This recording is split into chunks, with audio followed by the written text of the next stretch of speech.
Well, thank you everyone for coming tonight to our Traverse Area District Library Zoom programming, where you can find most of our events at TADL.org/events.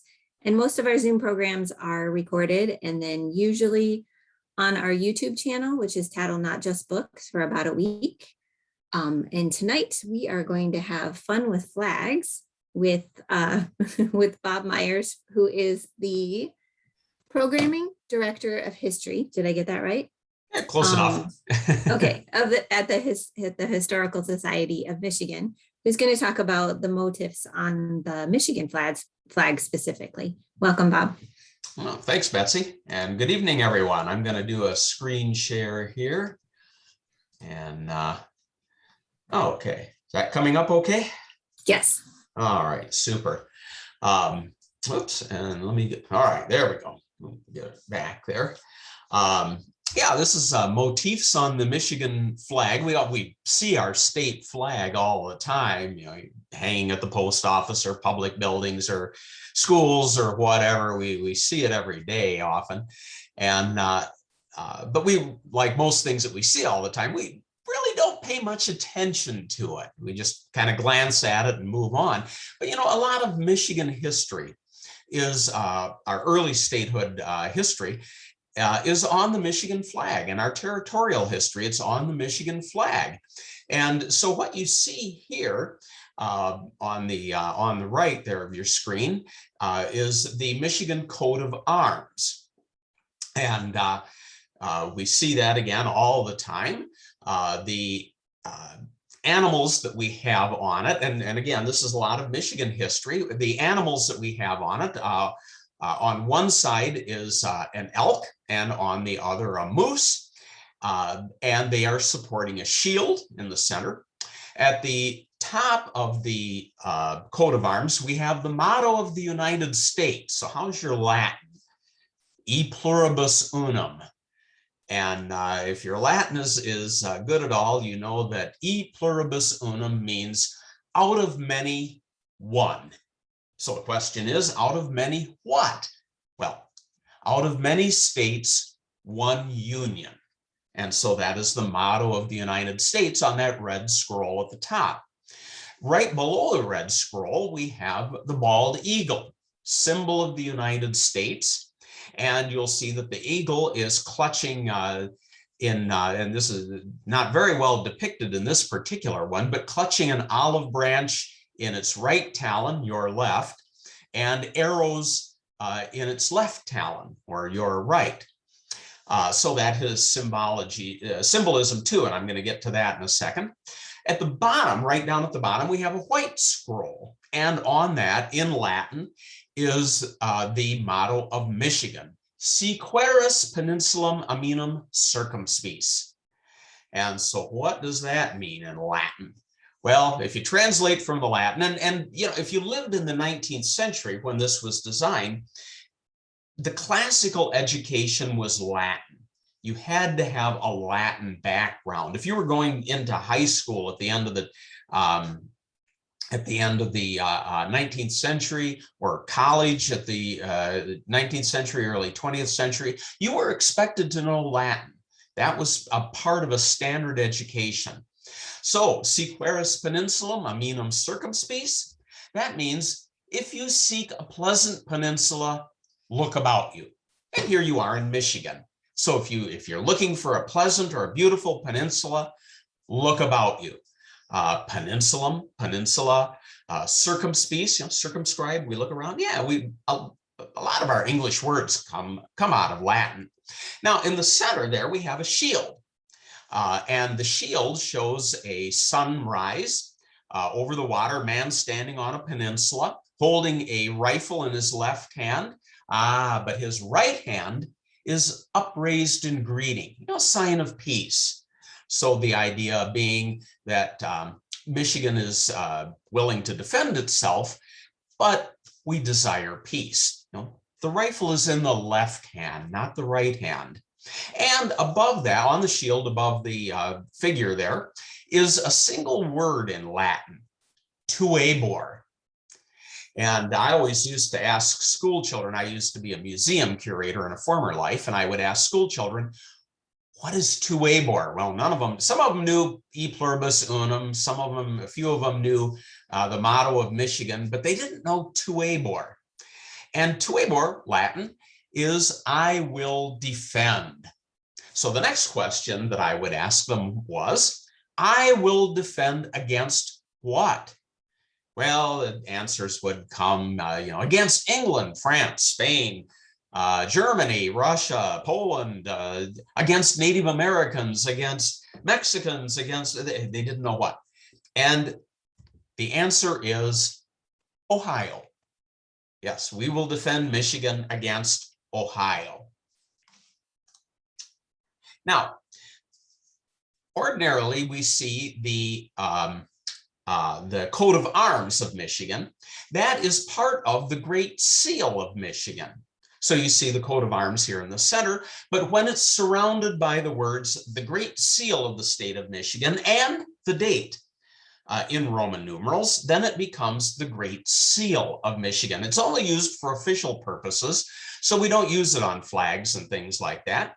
Now, if your knowledge of Roman numerals is good, M is 1,000, D is 500, 3 C's is 300, so we add those together. We have 1,800. 3 X's, that's 30, and a V is, yeah, you got it, 5. 1835. So what is 1835? Well, when did Michigan become a state? 1837, right? Why do we have the year 1835 on our Great Seal? Yeah, we're going to find out about that. Oops. Come on here. All right, why is this not working?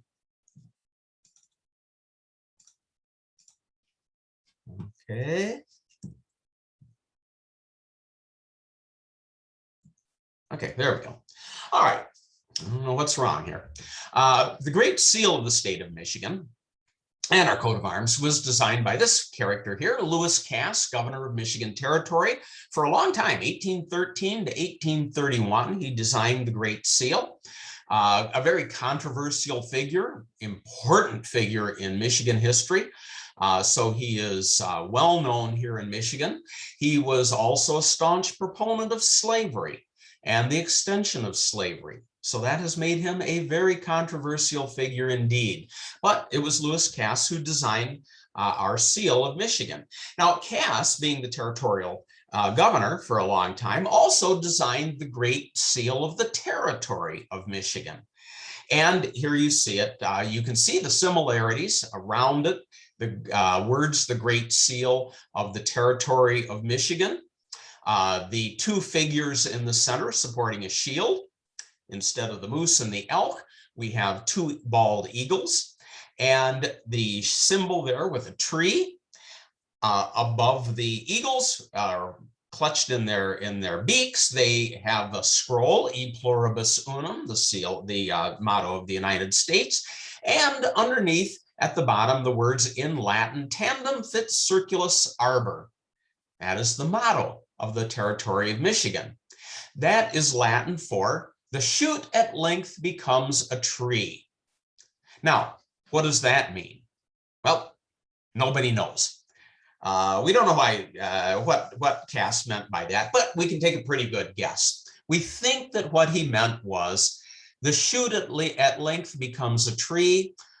The territory of Michigan at length will become a state. It will grow and it will expand and it will become a state. So instead of this shoot, this sapling, we will have instead a state. Michigan became a territory in 1805. Now, Cass drew inspiration from the seal of the Hudson Bay Fur Company, Compagnie de la Baie de Hudson in French. And you can see here, sorry for the kind of low res picture, but you can see, I'm going to give it, there we are, talk a little bit about the Hudson Bay Fur Company. That was instrumental in the growth of the whole Great Lakes region through Canada. Hudson Bay Company incorporated in 1670. It remains in business to this day. 451 years later, the Hudson Bay Fur Company is still in business. Incredible story. And the Hudson Bay Fur Company controlled this vast area. In 1821, it united with its arch rival, the Northwest Company. And so it played an instrumental role in Michigan. Lewis Cass certainly was familiar with the Hudson Bay Fur Company and its seal, and he used that here in Michigan for our coat of arms and our Great Seal. Here we have a wax seal, an original wax seal from the Hudson Bay Company. This is a little more easy to see, but a moose, two moose, meese, whatever you call plural of moose, supporting a shield. Those strange little creatures, 4 of them on the shield, are beaver. Supposed to be beaver. You have to kind of use your imagination there, but those are supposed to be beaver. The beaver was the principal fur in the fur trade. Of course, all kinds of furs were traded, but the beaver was important because it was used to make beaver hats. And it was the beaver trade. Beaver hats were all the fashion from the 17th century through the 18th century into the early 19th century. Up above where we would have the eagle on our seal, we have a fox perched up there. But you can see the similarities. Here's another example of it. And the motto of the Hudson Bay Fur Company, Propellicutum, which means a pelt for a skin. Well, what does that mean? Well, nobody knows. But probably it means, it refers to the human cost of the fur trade, the price paid in flesh and blood for the pelts that the Native Americans were trapping, and the European traders were trading goods for them, and there was an enormous human cost in addition to the cost in the lives of millions of animals. But here you can see again the fox, the 2 moose, and a little more clearly perhaps the beaver on the shield, and then that scroll beneath. So you could see the similarities there. Here we have the Great Seal of the United States, the bald eagle with a shield. Again, Cass is incorporating a number of motifs into our seal that we have on our flag. So the eagle in the center with a shield, holding the olive branch in one claw there, and the arrows in the other. If you look closely, those are 13 arrows for the 13 original colonies, the 13 original states. Up on top, you can see the 13 stars also. There's a bit of a mythology with this. Which way is the eagle looking? Yeah, it's looking toward the olive branch. And so that signifies that the United States, like the man with the rifle, the United States seeks peace, but is prepared for war, but it looks toward peace. Well, bit of a mythology to that. The eagle didn't always look that way. Sometimes it looked toward the arrows, sometimes it looked toward the olive branch. Did that have any meaning? No, apparently not. It was just whatever the designer wanted to do. If you remember the old TV series, West Wing, I love that, wonderful TV series. They got it wrong. There was a bit on the West Wing where they said that the eagle turns to face the arrows in time of war. It doesn't.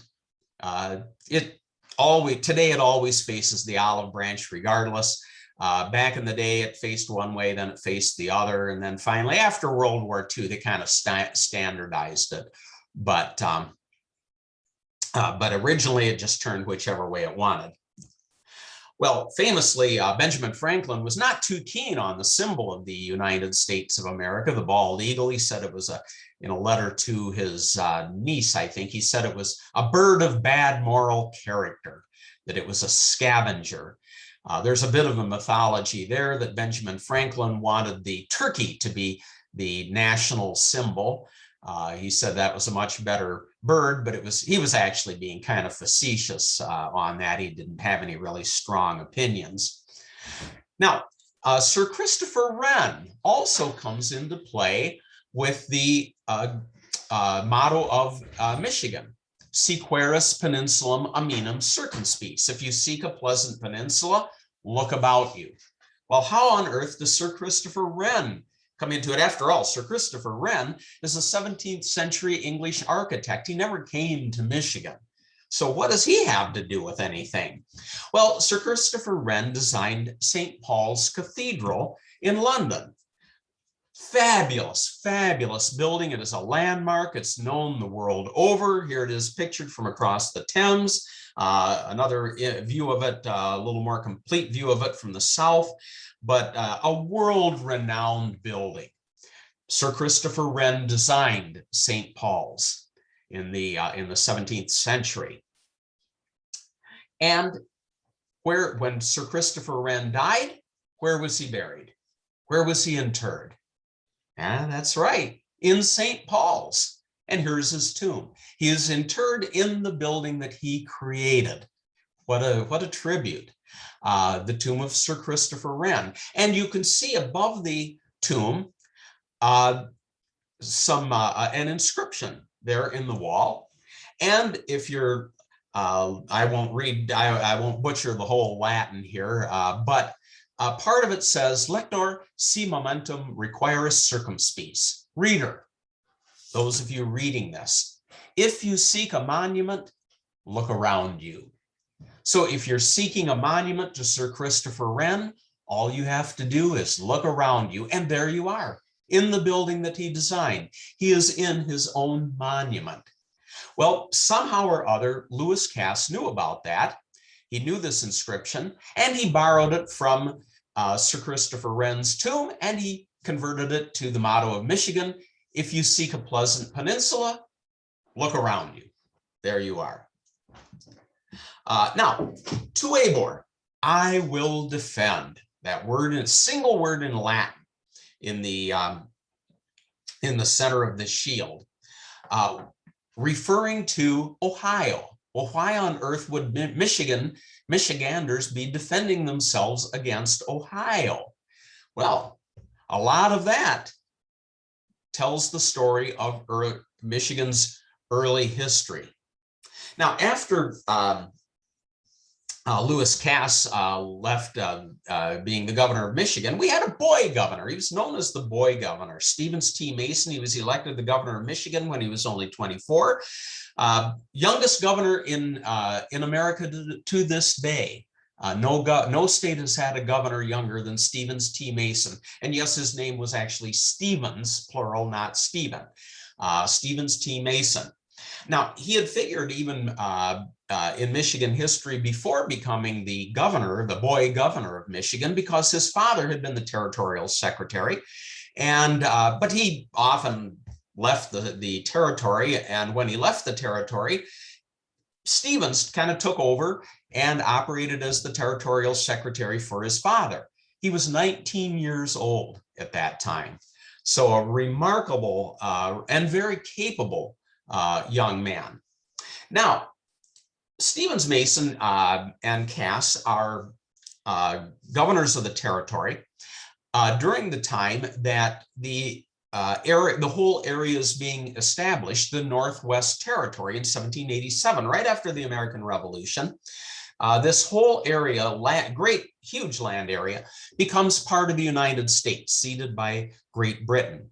And it's called the Northwest Territory because it is territory north and west of the Ohio River, running there along the border of what's now West Virginia and Kentucky, and then up the Mississippi. And that was the land north and west of the Ohio River. And that was, so when this area became part of the United States, the question was, well, what do we do with it? There's nothing really in the Constitution indicating what you should do with an area like that. So it was decided that the area would be divided up into a number of states, an unspecified number. The way it worked out was that it became Ohio, Indiana, Illinois, Michigan, Wisconsin, and part of Minnesota went into the, it came out of the Northwest Territory as well. But basically the 5 states, Michigan, Ohio, Indiana, Illinois, and Wisconsin out of that. Ohio entering the Union first in 1803, Indiana in 1816, Illinois in 1818, and Michigan in 1837. But now wait a minute. If you remember right, the coat of arms, or the Great Seal of Michigan had the date 1835. So we have a bit of a discrepancy there. Well, that comes into play with Ohio. And when Ohio came into the Union in 1803, it had its border there, that straight north-south line there on the west side of Ohio. And then you have the Ohio River forming a natural border on the southern edge of Ohio, going up to the Pennsylvania border, another north-south line, and then the east-west line there to form the northern border along with Lake Erie, the northern border with Michigan Territory. Now, there's a bit of a problem, though, when Ohio wants to enter the Union. Nobody knows where that line is supposed to be. Now, the way it was set up with the Northwest Ordinance was that the boundary line, Ohio's northern boundary line, would be a line drawn straight east from the southern tip of Lake Michigan. So you go to the southern point of Lake Michigan, draw a line straight east. That's going to be the Michigan-Ohio boundary line. Trouble is, nobody knows where the bottom of Lake Michigan is. So Ohio, when it wants to come into the Union in 1802, they draft a constitution and they say, all right, here's our boundary line with Michigan, what will become Michigan Territory. Our boundary line will be a line drawn straight east from the bottom of Lake Michigan. But if that boundary line, and you can see it here in this map, if that boundary line happens to be above Maumee Bay, where the Maumee River is coming in, where the city of Toledo is today, if that boundary line is north of Maumee Bay, then our boundary line is south of Maumee Bay. Well, excuse me, I've got it backward. The boundary line would be north of Maumee Bay, so that Maumee Bay would be in Ohio. So depending on where the line drawn would be, that'll be Ohio's border. So it's ill-defined. They don't really define the border, but Congress doesn't care and they admit Ohio to the Union anyway. And now, why did anybody care about Maumee Bay? There was no city of Toledo at that time. It was sparsely settled, but they know it's going to be an important port. And Ohio wants that port. It's going to be, and you have a river access there and so forth. They know it's going to be important. So Ohio wants it. They come into the Union with this badly defined northern border, and they say, okay, that's our border. Well, Michigan says not so fast. We want that border to be straight east from the southern tip of Lake Michigan. And as the border was surveyed then finally, it turned out that the line drawn straight east, in fact, would put Maumee Bay into Michigan. Well, Ohio said, no, no, no. Our Constitution, with which we were admitted to the Union, says that the line goes north of Maumee Bay. Well, there's a dispute. For a while, it really doesn't matter. Michigan sort of exercised control in that area. The disputed area was between about 8 miles and 10 miles wide. But then in the early 1830s, Michigan begins to make noises about becoming a state. And then it becomes a critical disputed area. Michigan says it belongs to us. The boundary line is clear. And we have been governing that area. We have precedent. It belongs to us. Ohio says, no, it does not. It belongs to Ohio. Well, Robert Lucas, and believe it or not, this is the official portrait of Robert Lucas, hangs in the Ohio State House. School kids thought he looked like a space alien, but this is his official portrait. Well, Robert Lucas is the governor of Ohio in the early 1830s, and he establishes a new county that takes the Toledo Strip, that disputed land area, into Ohio, and he names the county very modestly in honor of himself, Lucas County, Ohio. So now he's saying this is Ohio, territory. Stevens Mason is now the territorial governor of Michigan. He says not so fast. And he institutes what was called the Pains and Penalties Act in 1835. And with the Pains and Penalties Act from Michigan said, anybody from Ohio who tries to hold court, hold public meetings, that sort of thing, anything official, will be subject to pains and penalties. They will be arrested, they will be fined, they will be imprisoned. And so they are very serious about this. Andrew Jackson is the president of the United States at that time. He's coming to the end of his second term, and he has a quandary. Who should he support in this dispute between the territory of Michigan and the state of Ohio? He's got to offend one of them. Which one will it be? Well, he opts for Ohio, and there's a reason for that. Michigan only has non-voting delegates to Congress. Ohio has 19 representatives and 2 senators, and they can vote. So all of the power is held by Ohio. John Quincy Adams wrote, "Never in the course of my life have I known a controversy of which all the right was so clearly on one side, Michigan's, and all the power so overwhelmingly on the other, Ohio." But Jackson is supporting Ohio in this boundary dispute.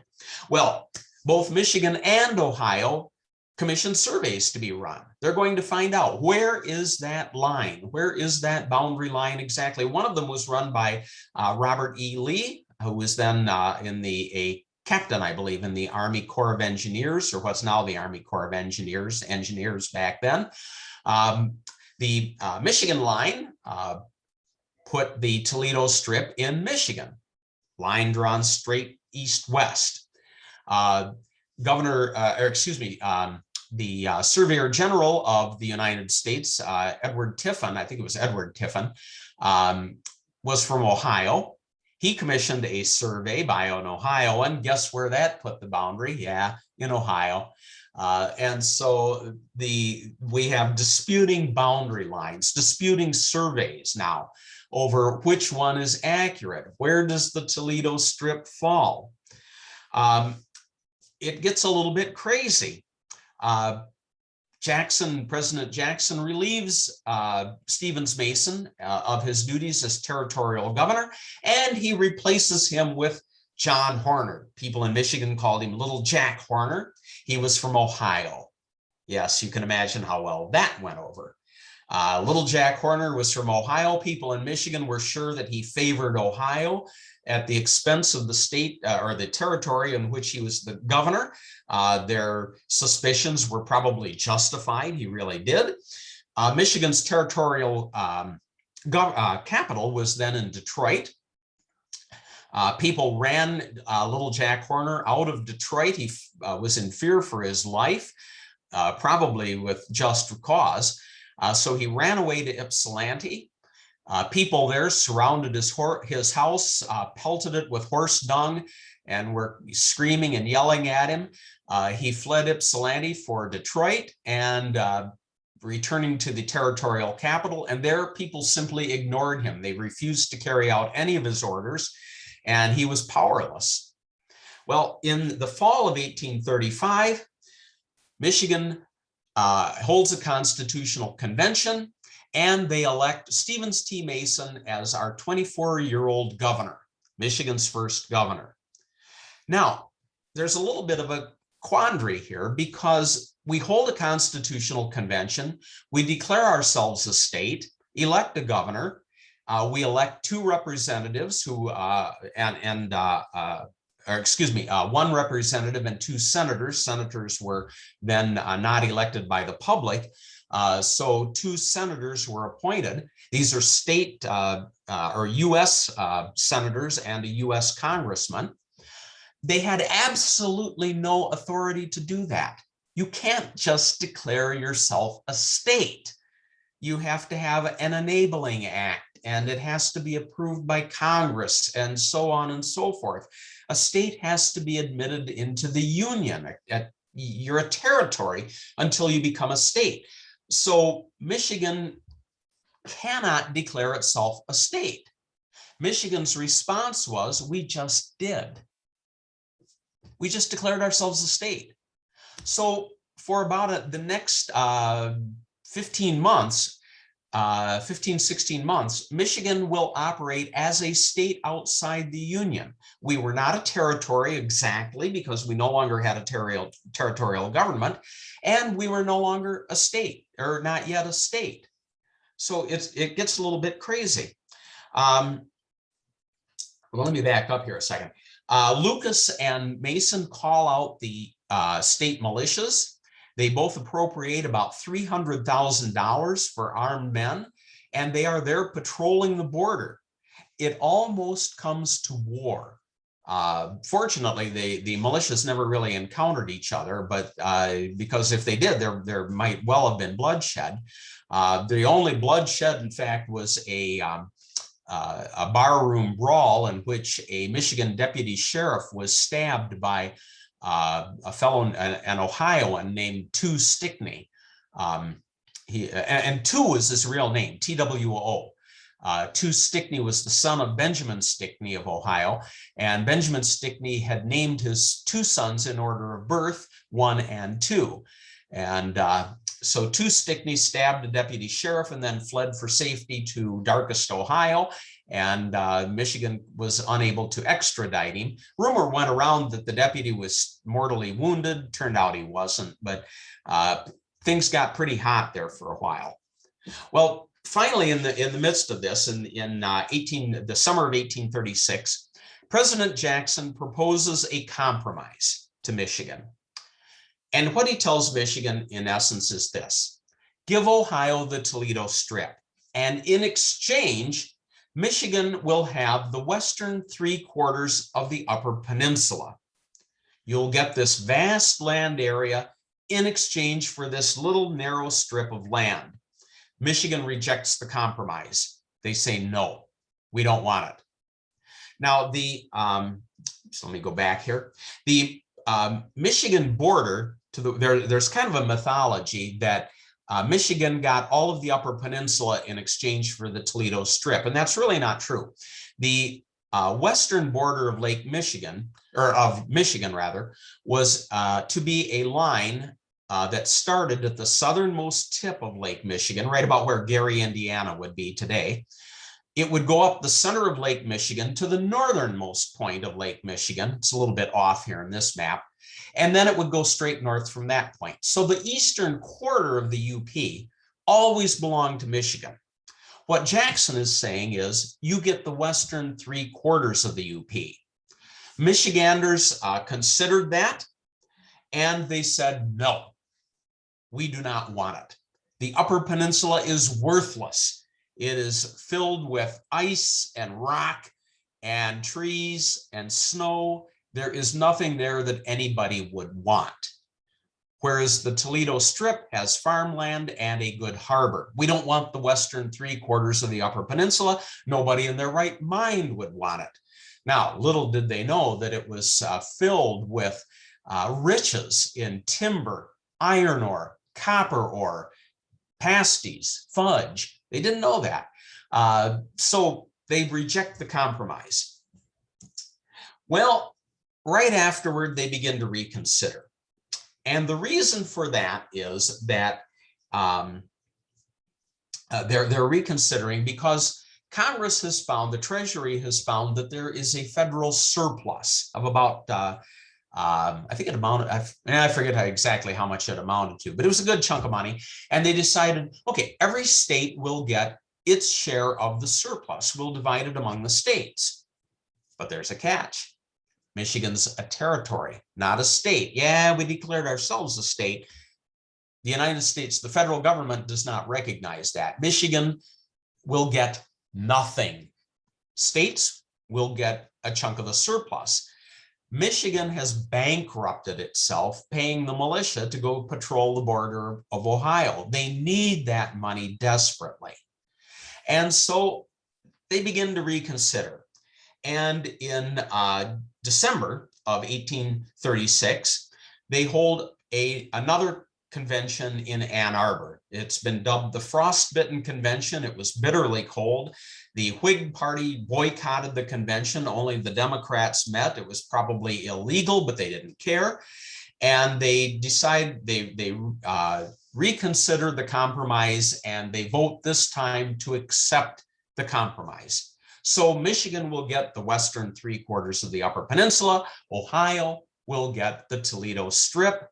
And they immediately send delegates off to Washington, and they declare Michigan, it takes them a little bit to get there, but they declare Michigan has accepted the compromise. We can now be a state, and then we get the money, right?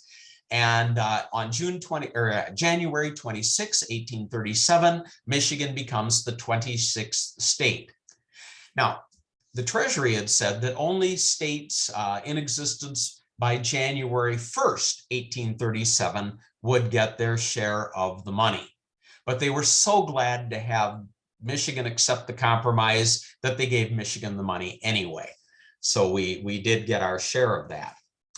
Well, the dispute continues. Now you think, wait a minute, it's all resolved. Michigan's a state, Ohio's a state, they've got the boundary line set. No, they don't. Where is the boundary line exactly? We've had different boundaries run, different surveys run rather, to establish that boundary line. Where is it exactly? They've run finally another survey in 1915, early 20th century, that determines exactly where the state line will be. It's not until 1915 that we have our southern boundary with Ohio, our Ohio boundary established. And here we have Michigan Governor Woodbridge Ferris on the left, Ohio Governor Frank Willis, meeting peaceably this time. They weren't fighting amongst themselves and calling out the militia. And they are meeting at the state line, and now it's all resolved. The strange thing was that the boundary line was shifted by that 1915 survey, and people who thought that they were in Ohio were actually living in Michigan. People who were living in Michigan found out they were in Ohio, and they became citizens of a different state in 1915. So finally, everything is resolved. No, it isn't. It isn't. The boundary is still not resolved. What about the bottomlands in Lake Erie? Ohio says that the boundary line out in Lake Erie goes up from the southwest to the northeast on an angle. Michigan says, no, it doesn't. It goes straight east from our line there north of Maumee Bay, our state border. And we have this kind of odd-shaped, huge area of Lake Erie. In fact, there's an island or two out there. And that is disputed until 1973. Finally, in 1973, the boundary line out in Lake Erie is established, and Ohio won that one too. They got the angled line so that more of Lake Erie was in Ohio than in Michigan. And actually, just around there in Toledo, there's a little peninsula, one of these little quirks of geography. There's a little peninsula that the tip of the peninsula belongs to Michigan. It is part of Michigan. The only way to get there is by going through Ohio. So you can't get there from Michigan. You have to go through Ohio to get back into Michigan. So on our Great Seal of the state of Michigan, the part we usually don't see that isn't on the flag, we have the date 1835. It is still there on our seal to this day, the year that Michigan declared itself a state, and not the year that Michigan is officially recognized as a state, which is 1837. But to this day, on our state seal, we still have the date 1835. So if you say, well, Michigan became a state in 1837, you are correct. If you say Michigan became a state in 1835, you are correct. We were a state outside the Union for about 15 months. Well, our flag that we have today is actually the third flag of Michigan. The first one was never official. It was presented to the Brady Guards in 1837.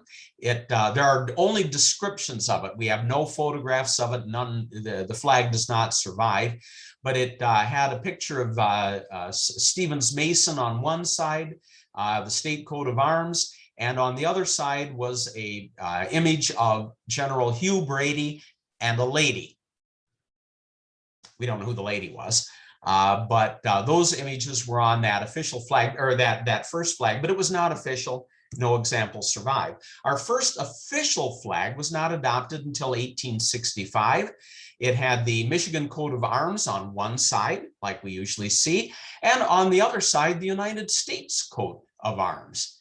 And so a little bit different than our flag today, which only has the Michigan coat of arms on it. The current flag was adopted in 1911. So it wasn't until the early 20th century that we had our current Michigan flag. It's not highly regarded as a design by flagologists. There's a name for people that study flags and are very enamored of flags. I can't remember. I'll call them a flagologist. I don't know what they really are called. They say it's not a terribly good design, but I kind of like it because it does have a lot of Michigan history right there on the flag. So that's the story of our Michigan flag.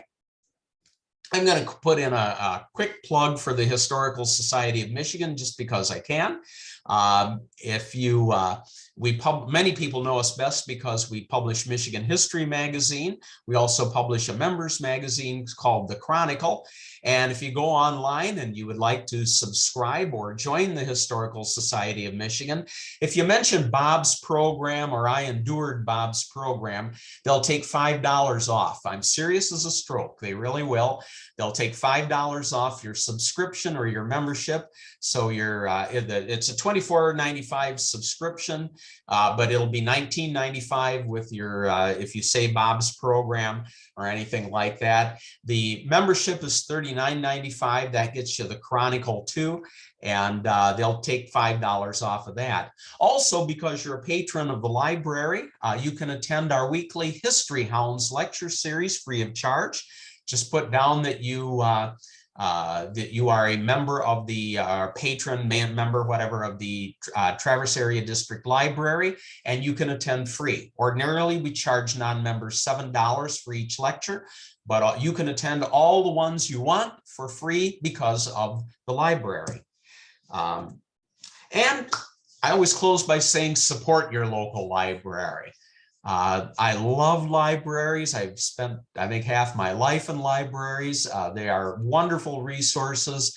We often talk about things that we need in a town or a city. We need police and fire and water and sewer and gas lines and road maintenance and all that kind of thing. And we do, because that's how we live in a city, in a town. But libraries, museums, parks, nature centers, theaters, that's why we live in a community. So it's so important to support your library and all the great things they do there. So that's my soapbox for the evening.